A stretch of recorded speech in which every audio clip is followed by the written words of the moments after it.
Correvo con la famosa cicogna, l'abbiamo messo Ecco, questo cicogna. Perché? Gruppo sportivo Cicogna. Gruppo sportivo sì. Cicogna, onorevole Cicogna, ha salvato la vita a mio padre. Perché?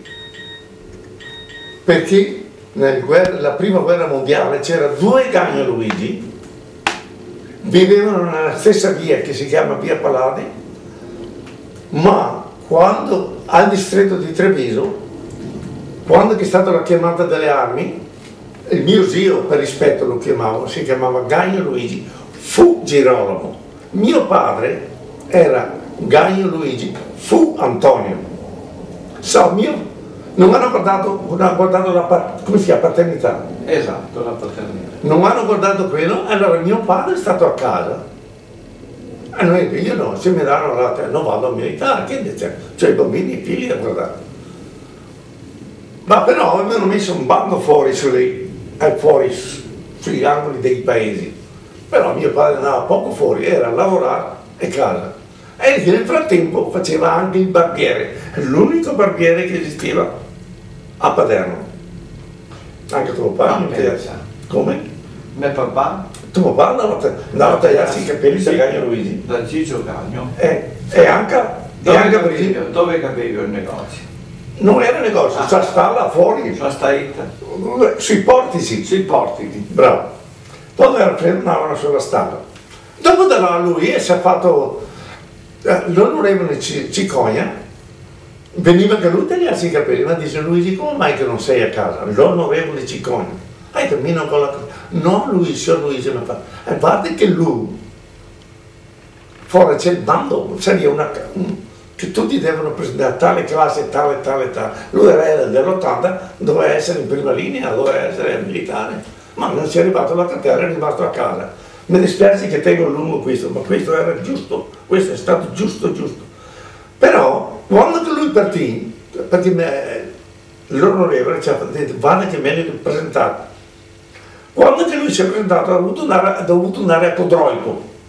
E Codroico, là c'era sì o no, deve essere fucilato o questo e quello, là era giustizia. Però il famoso, l'onorevole Cicogna, sapeva che mio padre andava in guai, è partito con un cavallo e in carretto, dicevano, no a cavallo, con un carretto, è nato a Codroico e ha fermato tutti. Fermo che quello innocente. Non è renitente, perché altrimenti lo avrebbero... Era prima mattina alle 5 dove è stato fucilato perché lo avevano dichiarato disertore della patria. E da quella volta mio padre lo hanno salvato. Però, attento a questa, perché questa è stata un'altra. Quando è venuto alle ritirate a Caporetto, ormai lui era già militare, anzi era un dei lancieri Novara, un grande acrobatico di cavalli. Guarda che mio padre a correre a cavallo e faceva la bandiera, non c'è neanche oggi nessuno che sa fare la bandiera, correre a cavallo.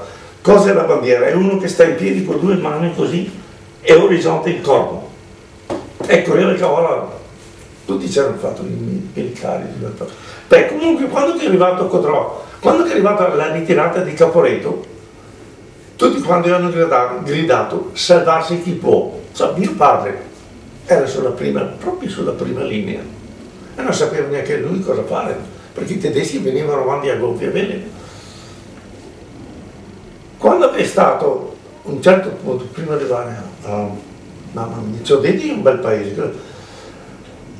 Dopo Caporetto, qua vicino. Appena passato Caporetto, ormai i tedeschi si avvicinavano e lui è stato, per salvarsi, è scappato sopra un gesso, è stato là 4 giorni. I tedeschi passavano, là 4 giorni e 4 notti, fermo. Su un morè. Su un gesso. Da là lo hanno dichiarato morto. Se vai a Re di Puglia, là c'è Gagno Luigi che rappresenta mio padre, ma non è mio padre. Mio padre mi ha fatto me dopo, nel 1900, e altri. Quindi se te vai a Re di Puglia, trovi Gagno Luigi. È lo stesso corpo di Alancieri Novara e compagnia Verba. E invece lui poi si è salvato. Si è salvato sul gesso però. Ma lì è stato... Perché la ritirata del Caporetto è stato un bordello, tutti dicevano, chi diceva che era vivo, chi diceva che era morto, no? Perché è stata una cosa, una distruzione. Sì. Mi spiegavano, beh, quando io ero bambino, sulla strada, sembrava che Sì, era che- una storia per me, no? Vieni a casa e tu, ma caspita, il Caporetto, siamo nel 1900, Ecco, 13-14, no? Perché ha durato ancora un po' di tempo, un anno, no, 1916 o 17. 17, Sì, hai ragione te. e tu nasci nel 30, Io sono nato molto dopo, ma pensi che è ancora là mio padre? Mio figlio l'ha trovato. era ritenuto morto. Prima era ritenuto disertore e poi addirittura morto. E comunque tu hai militato con il gruppo sportivo Tornando- Cicogna. Io per quello, da quella volta voglio mettere l'onorevole, perché quell'anno prima l'onorevole Cicogna è morto, ha lasciato tutto il paese, tutti i 3 paesi. Nel 48 muore. Ha lasciato tutti i beni che aveva al comune di Ponzano e lui ha tenuto vivo mio padre e io ho detto voglio mettere il nome Cicogna, GSE, no, Che era GS, gruppo sportivo di Ponzano. e che era stato una formazione sportiva nata nel 1950, qui a Ponzano. Proprio scritto qua. Fondata da chi? Da Fondata Dante Piovesano. è stato da Dante Piovesano, ma quel famoso Anarete che è stato in Canada, come si chiama il vero?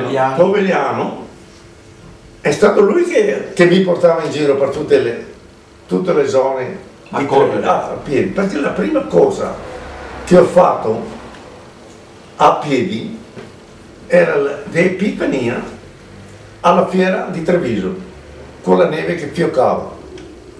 E via tutti fuori in canottiera, abbiamo fatto qui 5.000 metri e sono arrivato terzo.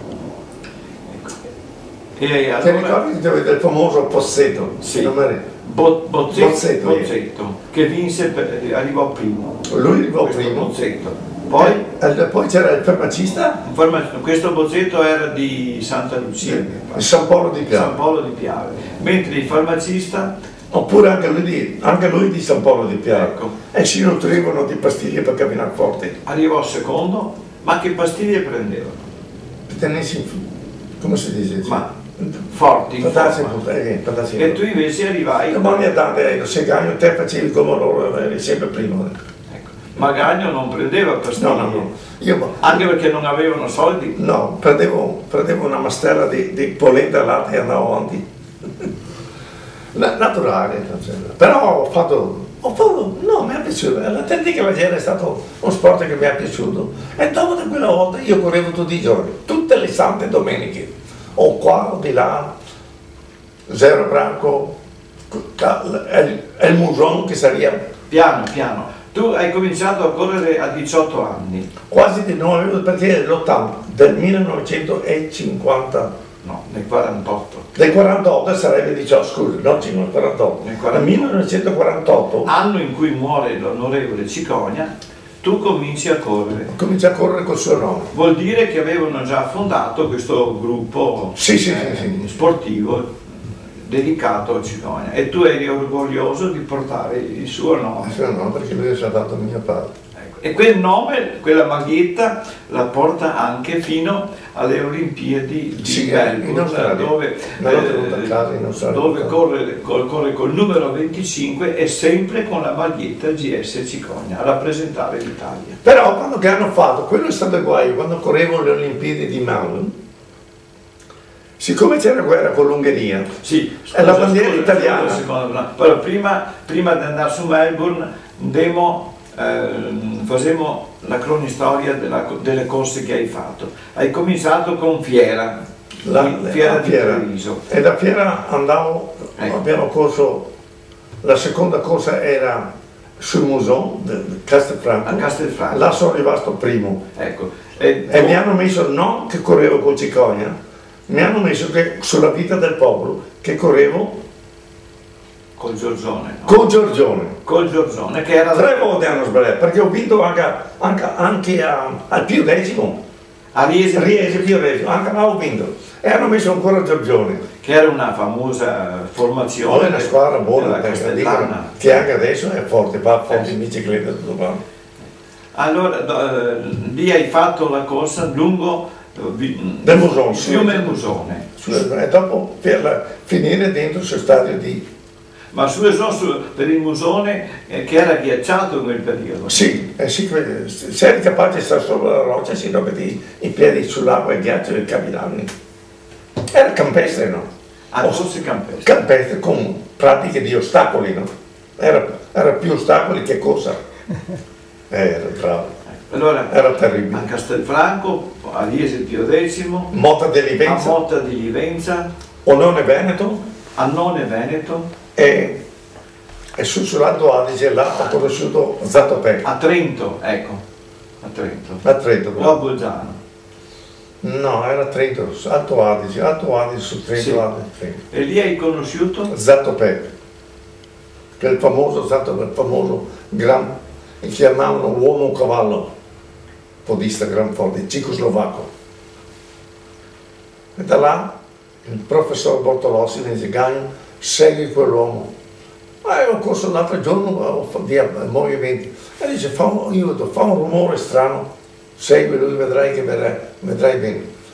Avevo quella specie di arma, ma era tremendo perché esatto, perché era un uomo Non te lo potente via. ricordi?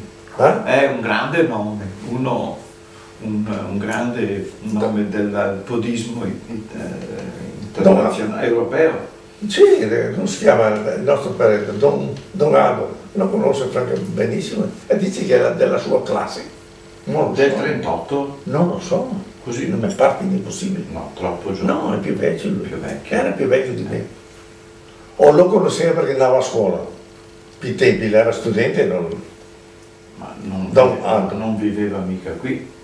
Don Ado. Sì, viveva qui, ma non... Ma forse teneva pratica di atletica, di sport. Sì. Zatopek. E con Zatopek hai avuto modo di correre ancora, vero?